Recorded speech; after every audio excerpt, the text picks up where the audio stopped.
इनके लिए मतलब कि जो रिलीजन पहले था वो चले गए, उन्होंने रिलीजन के बेस पे माँगा, हमने नेशन के बेस पे अपने माँ को माँगा। तो इसमें कोई दो राय है क्या कि इंडियन मुस्लिम के लिए क्या पहला है? जो इंडियन बिल्कुल। मुस्लिम है उसने तो अपने इंडिया पहले चुन लिया ना, कि नहीं भाई ठीक है तुम्हें इस्लामिक रिपब्लिक ऑफ पाकिस्तान बनाना है तुम जाओ, मैं यहीं हूँ। 76 इयर्स पहले आपकी फैमिली ने, आपके बड़ों ने ये डिसीजन लिया होता कि हमें हिंदुस्तान छोड़कर पाकिस्तान चले जाना चाहिए था, तो आज वो लोग कहाँ पर स्टैंड कर रहे होते? मैम आज मैं भीख माँग रहा हूँ तो शायद जैसे और पाकिस्तानी लोग परेशान होकर माँग रहे हैं, या फिर परेशान है, या फिर उनकी इज्जत नहीं है, या फिर उनको जो पूरे दुनिया में कहीं न कहीं कुछ झेलना पड़ रहा हो। तो मैं बहुत शुक्रगुज़ार हूँ अपने पूर्वजों का, जिन्होंने कम से कम ये डिसाइड नहीं किया कि हम पाकिस्तान जाएँगे। हमने आज तक किसी से भीख नहीं माँगी। एक मौका आया जहाँ पे हमने यूएस से व्हीट माँगा, यूएस ने हमें बेइज्जत करने के लिए सारा आटा इंडियन ओशन में बहा दिया।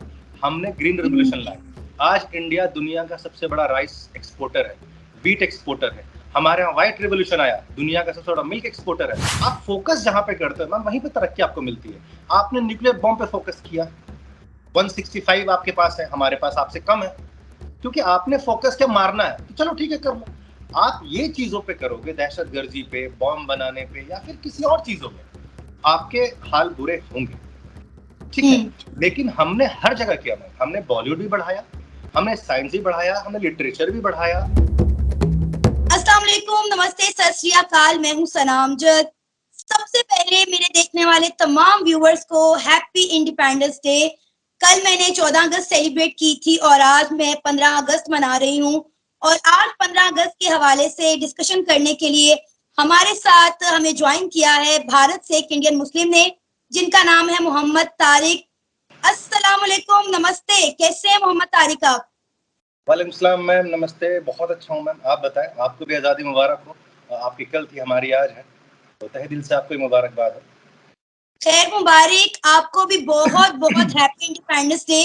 मुझे बताएं कैसा गुजरा है आपका आज का दिन? मैम आज हमारे यहाँ तो नेशनल हॉलिडे है, तो आराम कर रहे हैं हम लोग। झंडे लगाए घर पे लोगों ने, बच्चे स्कूल गए। तो जो छोटे छोटे बच्चे हमारे भांजे भांजे वो स्कूल गए आराम से, तो उनका स्कूल में आज फंक्शन होता है अच्छे से।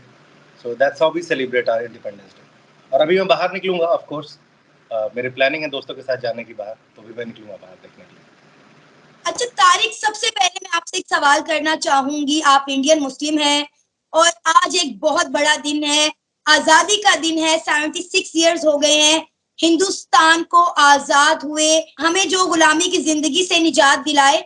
तो मुझे ये बताएं कि आपके लिए एज अ इंडियन मुस्लिम, आपके लिए आपका नेशन फर्स्ट है या फिर मजहब? मैम आई थिंक आज़ादी सबके लिए है, सिर्फ मुस्लिम और हिंदू के लिए नहीं है कि मुस्लिम के लिए है।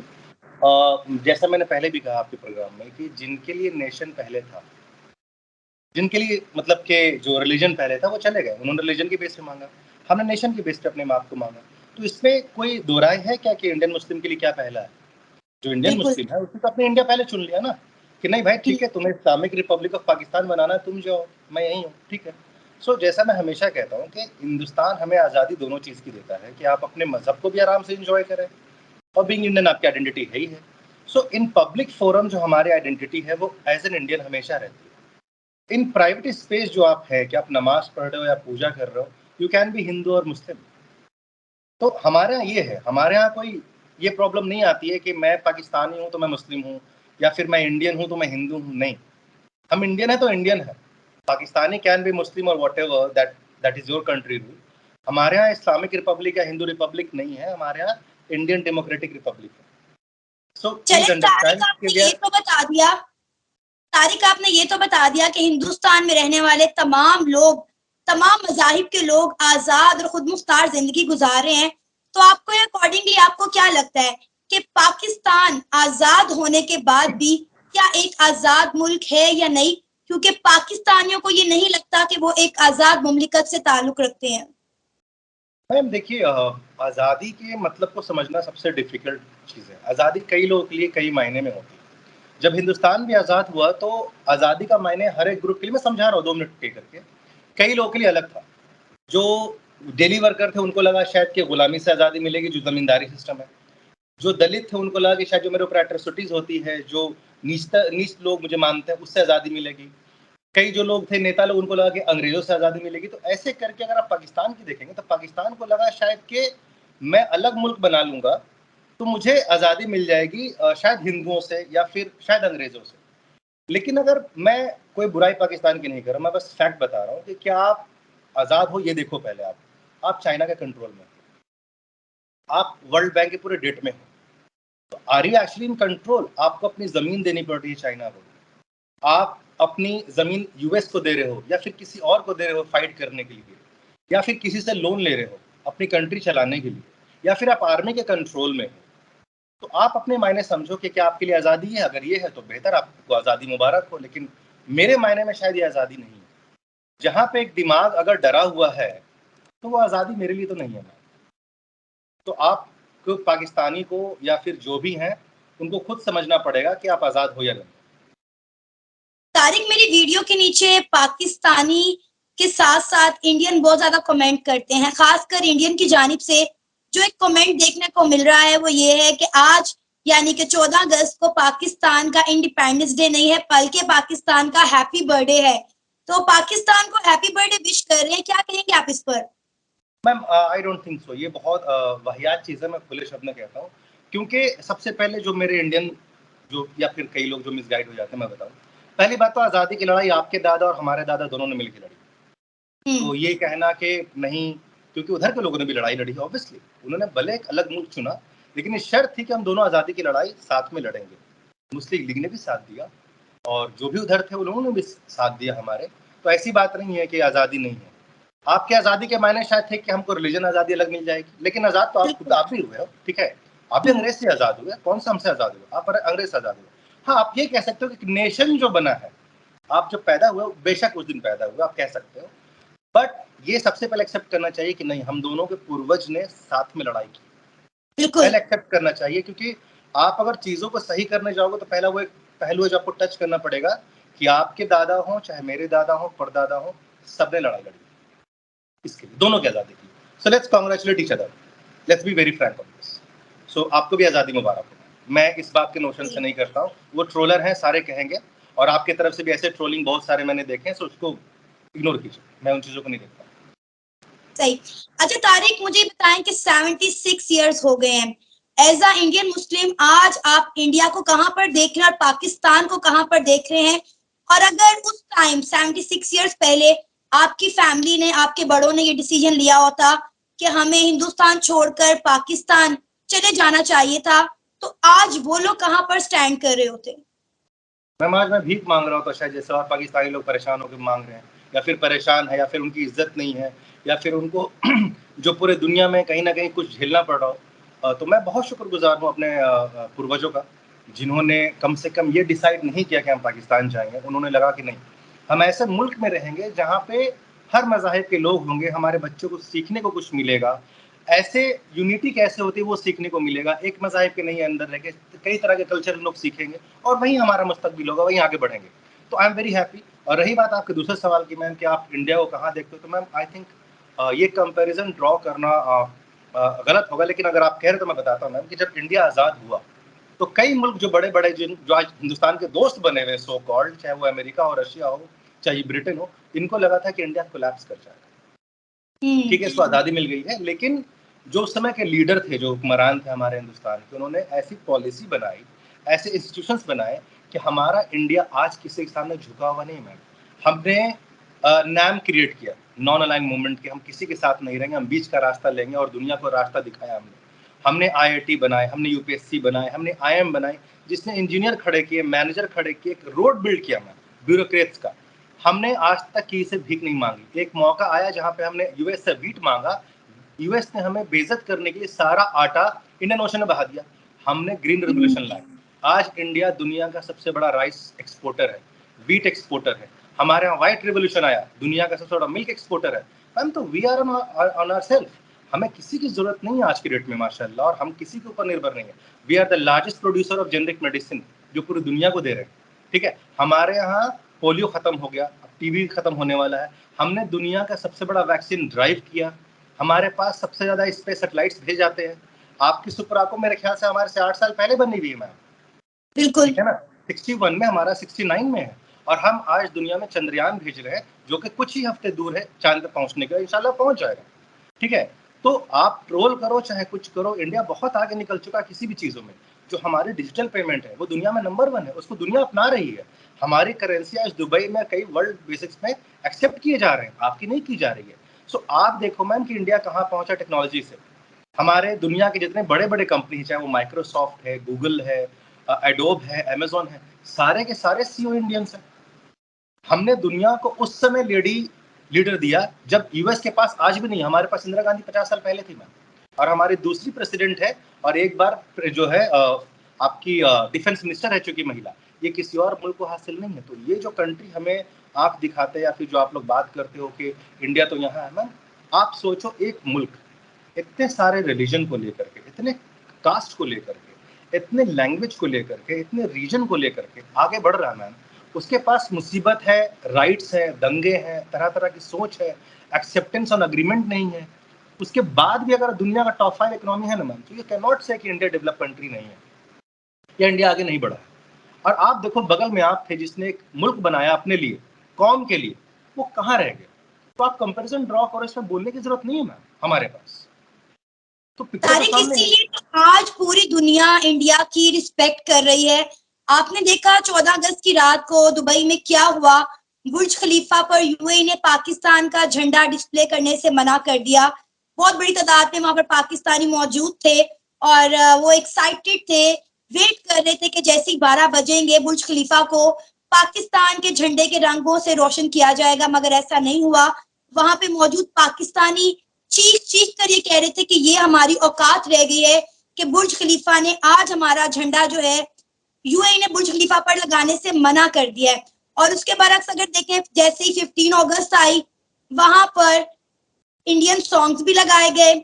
आप लोगों के जो है वो जो सॉन्ग्स होते हैं वो लगाए गए, उसके साथ साथ इंडिया का झंडा भी बुर्ज खलीफा पर डिस्प्ले किया गया। तो देख लें आज दुनिया इंडिया की किस तरह रिस्पेक्ट कर रही है और पाकिस्तान को किस तरह डिसरिस्पेक्ट किया जा रहा है। I won't take it as a disrespect और रिस्पेक्ट। बात समझो डिप्लोमेटिक रिलेशन की होती है। पाकिस्तान के डिप्लोमेटिक रिलेशनशिप कैसे है किसी मुल्क के साथ, इस पर डिपेंड करता है। बिल्कुल इंडिया ऑफ कोर्स हमारा बहुत अच्छा रिलेशनशिप है अरब कंट्रीज के साथ। दे लुक फॉरवर्ड कि इंडिया के साथ वो काम करे, सारा कुछ करे, तो इसके साथ तवज्जो हमें मिलती भी है इस चीज़ को लेकर के। सबसे ज़्यादा मैन पावर जो दुबई की है वो मेरे ख्याल से इंडियन है मैम। तो इन चीज़ों को देखना और समझना सबसे ज़रूरी है कि वो वैल्यू किस बात पे करते हैं, कि आपका कॉन्ट्रीब्यूशन क्या है ना। तो अगर पाकिस्तान का कॉन्ट्रीब्यूशन इस लायक है कि कंट्री एक्नॉलेज करे, तो बिल्कुल करेंगे। जैसे हमारा व्हाइट हाउस के ऊपर भी होगा मैम, ठीक है। हमारे आप रशिया में चले जाओगे, वहाँ भी किसी ऊंची बिल्डिंग पे होगा। सो वर्ल्ड सेलिब्रेट करती है इंडियन इंडिपेंडेंस, ठीक है। ये कोई नई बात नहीं है, और अब कुछ ज़्यादा हो रहा because India is moving ahead. इस कोविड के बाद भी इंडिया को आगे बढ़ना और रुकना नहीं मैम, ये बहुत बड़ी बात है कि दुनिया ने सबको देखा कि पुश बैक मिल गए, बट इंडिया आगे बढ़ता रहा। So that is a landmark achievement, आप उसको डिनाई नहीं कर सकते। सही। अच्छा तारिक, मुझे ये बताएं कि अब आप पाकिस्तान का फ्यूचर क्या देख रहे हैं, क्योंकि पाकिस्तान की जो अवाम है वो तो पाकिस्तान से काफी ज्यादा तंग आ चुकी है और आपको पता होगा कितने सारे पाकिस्तानी जो हैं आए दिन पाकिस्तान को छोड़कर जाने की बातें कर रहे हैं। और पाकिस्तान में अक्सर हमें जगह जगह पर ये बिलबोर्ड देखने पड़ रहे हैं कि यहाँ पर आला हुकाम की जानिब से जो बिलबोर्ड लगाए गए हैं कि वतन छोड़ने से पहले ये जरूर सोच लेना कि ये वतन तुम्हारा है, तुम हो पास बाइस के। यानी इनडायरेक्टली पाकिस्तानियों को पाकिस्तान छोड़कर जाने के से रोकने की कोशिश की जा रही है। लेकिन पाकिस्तानी पाकिस्तान से इतना तंग आए हुए हैं कि वो दुनिया के किसी भी मुल्क में जाकर रहने को तैयार हैं, लेकिन पाकिस्तान में अब उनका सरवाइव करना बहुत मुश्किल हो गया है। मैम इस पे मौलाना अब्दुल कलाम आज़ाद की ना एक बात याद आती है जो जामा मस्जिद की उन्होंने सीढ़ियों से कहा था 1947 में, जब लोग हिजरत कर रहे थे पाकिस्तान की तरफ। उन्होंने कहा था कि याद रखो तुम हिजरत के नाम पे फरार की जिंदगी गुजारोगे। तो ये लाइन पाकिस्तानियों को याद करनी चाहिए, ठीक है ना। जिन्ना ने कहा था कुछ और हमारे कलाम साहब ने, मौलाना अब्दुल कलाम ने कहा था। तो आप समझिए मैम कि जब आप छोड़ के गए तो आप फरार की जिंदगी, देखिए आप कहाँ जा रहे हो। क्योंकि जिस मुल्क का बेस किसी रिलीजन पे रख दिया जाए और उस रिलीजन को पढ़ाया ना जाए, बताया ना जाए, उसकी सच्चाई ना बोली जाए, उसको एक ऑर्थोडॉक्सी में डुबो दिया जाए, हमारा इस्लाम ऐसा नहीं है मैम। जो इस्लाम शायद आप फॉलो कर रहे हो अहमदिया को मारता है, पीटता है, कई बलोच पे जो है कि जुल्म करता है। आप इन चीज़ों को समझो कि आपके यहाँ भी इस्लाम कोई बहुत अच्छा नहीं है। बात समझिए पहले इस बात को कि आप क्या, अगर इस्लामिक, अगर आप कह रहे हो अपने आप को रिपब्लिक, तो आप इस्लामिक चीजें है कहाँ? आप क्या क्या डांस गाने नहीं होते, नाच गाने नहीं होते? आपने इल्म को छोड़ दिया, जो कुरान का पहला लफ्ज है। तो मैं कहूंगा पहला रिक्वेस्ट कि पाकिस्तान की हालत अगर बुरी होने के पीछे सबसे बड़ा अगर कोई कारण है मैम, तो वो है अनएजुकेशन। आपने इल्म पे कोई तवज्जो नहीं दिए, आपने साइंटिस्ट क्रिएट नहीं किया, आपने रिसर्च पेपर क्रिएट नहीं किए। आपकी यूनिवर्सिटी में इंडियन बुक्स पढ़ाए जाते हैं मैम, अगर हम लोग ना बुक्स सप्लाई करें या फिर अग्रीमेंट ना हो तो फिर आप क्या पढ़ोगे? तो जो मुल्क, जो भी आप दुनिया की देख ले मैम, कोई भी आ गया है, चाहे अमेरिका हो, चाहे रशिया हो, चाहे इंडिया, कोई भी कंट्री है, वो किस बिना पे? उन्होंने रिसर्च किया, टेक्नोलॉजिकल एडवांसमेंट किया, है ना, तभी तो वो आगे बढ़े। आखिर डिजिटल पेमेंट क्या है? एक साइंस है, एक इंजीनियरिंग है। स्पेस रिसर्च क्या है? एक साइंस है, इंजीनियरिंग है। मैनेजमेंट क्या है? पढ़ाई है। तो आप देखो कि आपके बंदे जो पढ़े लिखे वो सीईओ क्यों नहीं कहीं जाके बन पा रहे हैं, या फिर कोई ऐसी साइंटिफिक रिसर्च क्यों नहीं कर पा रहे जो दुनिया में अनोखा हो? तो आप एक बात समझो कि आपने फोकस कहाँ किया है। आप फोकस जहां पे करते हो मैम, वहीं पे तरक्की आपको मिलती है। आपने न्यूक्लियर बॉम्ब पे फोकस किया, 165 आपके पास है, हमारे पास आपसे कम है, क्योंकि आपने फोकस क्या, मारना है, तो चलो ठीक है कर लो। आप ये चीजों पे करोगे, दहशतगर्दी पे, बॉम्ब बनाने पे, या फिर किसी और चीजों में, आपके हाल बुरे होंगे, ठीक है। लेकिन हमने हर जगह किया मैम, हमने बॉलीवुड भी बढ़ाया, हमने साइंस भी बढ़ाया, हमने लिटरेचर भी बढ़ाया, तो हमने इकोनॉमिक्स भी बढ़ाए, इकोनॉमिक्स हमारे नोबेल प्राइज मिल रहे हैं। तो आप देखो कि आखिर इंडिया का जो परचम है वो क्यों है? Because of its quality education, है ना। हमारा आईआईटी दुनिया का टॉप 10 दिमाग में आता है, हमारे आईआईएम बहुत अच्छे मैनेजमेंट में आता है ना। सारे बिजनेस आउटसोर्स बाहर कंट्रियों के इंडिया में क्यों है? Because we are doing it. आज एप्पल ने कॉन्ट्रैक्ट दिया 15 बनाने का इंडिया को, क्यों दिया ma'am? Because we have that technology. बात को समझना पड़ेगा मैम आपको पहले, कि आपके यहाँ जो पीछे हुए लोग वो एजुकेशन की वजह कर हुए, और जो एजुकेटेड हुए वो निकल गए कंट्री से। So I think Pakistan should focus on education rather than ये दिखाने में कि इंडिया क्या कर रहा है। इंडिया को मत देखो यार, अपने आप को देखो, आपका अपने आप को उठाओ।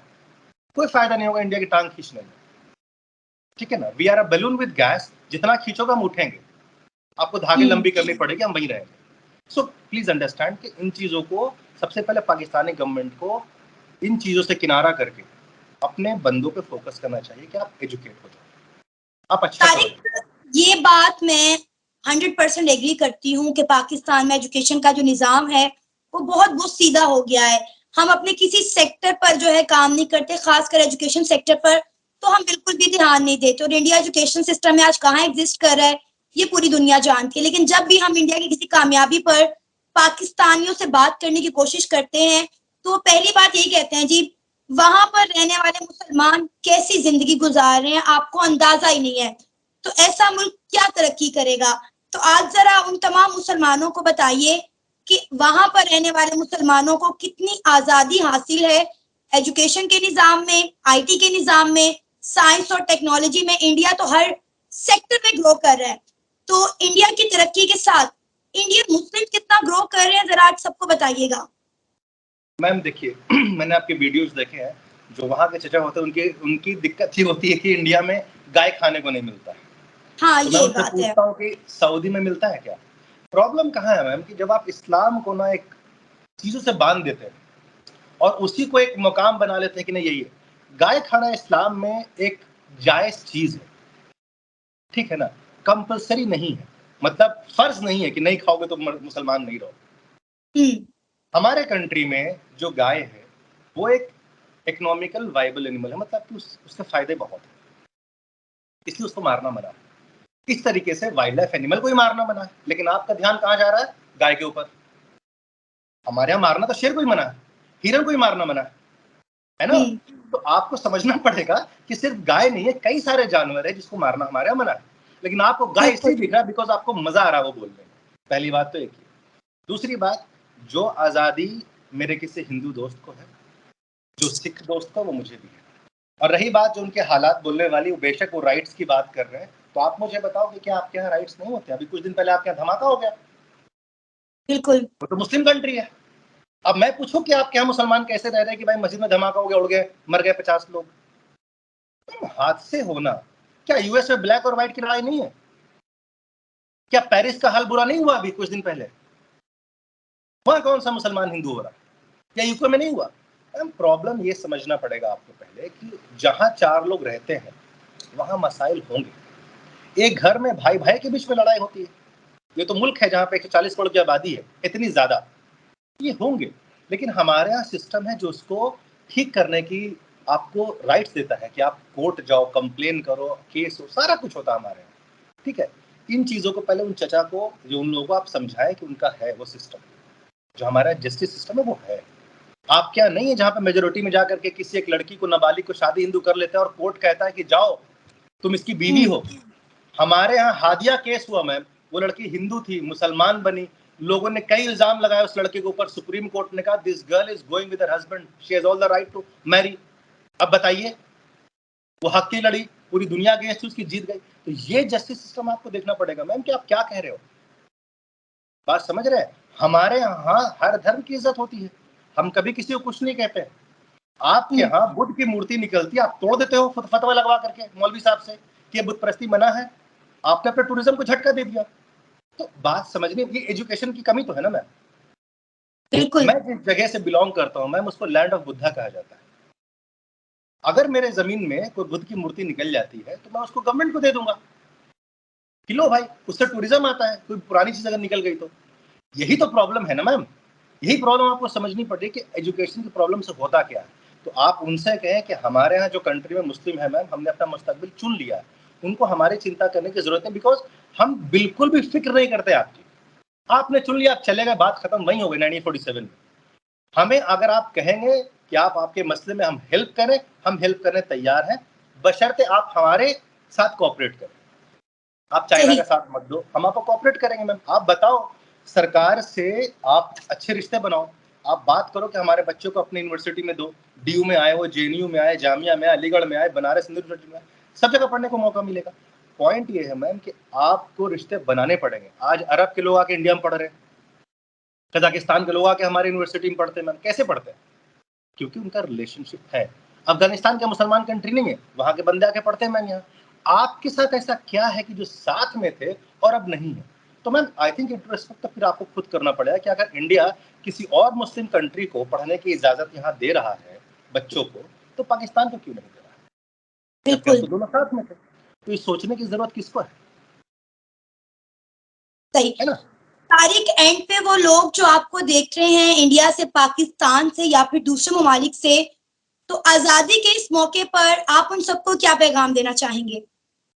मैम आज़ादी के मौके पर मैं ये पैगाम देना चाहूँगा कि बड़ी खुशी होती है जब मैं अपनी कंट्री को आगे बढ़ता हुआ देखता हूँ, और कई कंट्री को देखता हूँ आगे बढ़ते हुए, क्योंकि any development in the world is for our development. ऐसा बात नहीं है कि सब कुछ इंडिया ने किया या मैंने बहुत यूएस से नहीं कुछ सीखा। बहुत सारी टेक्नोलॉजी हम यूएस के इस्तेमाल कर रहे हैं, बहुत सारी टेक्नोलॉजी हम कहीं और की इस्तेमाल कर रहे हैं। थैंक्स टू एवरीबडी, हमें पूरी दुनिया में कंट्रीब्यूट करना पड़ेगा। But yes, I am very thankful and very happy कि इंडिया लीड कर रहा है कंट्रीब्यूशन वर्ल्ड के इकोनॉमी में, वर्ल्ड डेवलपमेंट में, डिजिटली सारा कुछ।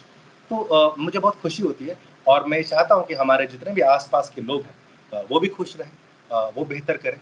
और ये मैं इतना कहूँगा यार कि अगर मैं पाकिस्तानी से कहना चाहूँ कि प्लीज़ पढ़ाई पे ध्यान दें, थोड़ा पढ़ो, कई चीज़ों से डेविएट हो, क्योंकि तुम अभी जवान मुल्क हो, तुम भी थोड़ा पढ़ाई पे ध्यान दो, रिसर्च करो, थोड़ा सा सियासी से थोड़ा दूर हो जाओ, क्योंकि कंट्री को तुम अपना डेवलप करो, क्योंकि तुम्हारी कंट्री का हाल बुरा है, और उसका जो मुस्तकबिल है, उसका रास्ता कहीं ना कहीं एजुकेशन से है, रिसर्च से है, डेवलपमेंट से है, अच्छे भाईचारे से है। कि दुश्मनी मत करो, आगे निकलो, तुम भी निकलो, हम तो निकल ही चुके हैं। सही। Thank you so much Tariq, आपने अपना कीमती वक्त निकाला और हमारे प्रोग्राम में अपनी कीमती राय का इजहार किया। उम्मीद है बहुत सारे लोगों को अपने बहुत सारे सवालों के जवाब हमारे इस प्रोग्राम में मिल गए होंगे।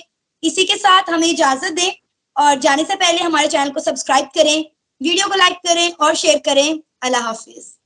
Thank you ma'am.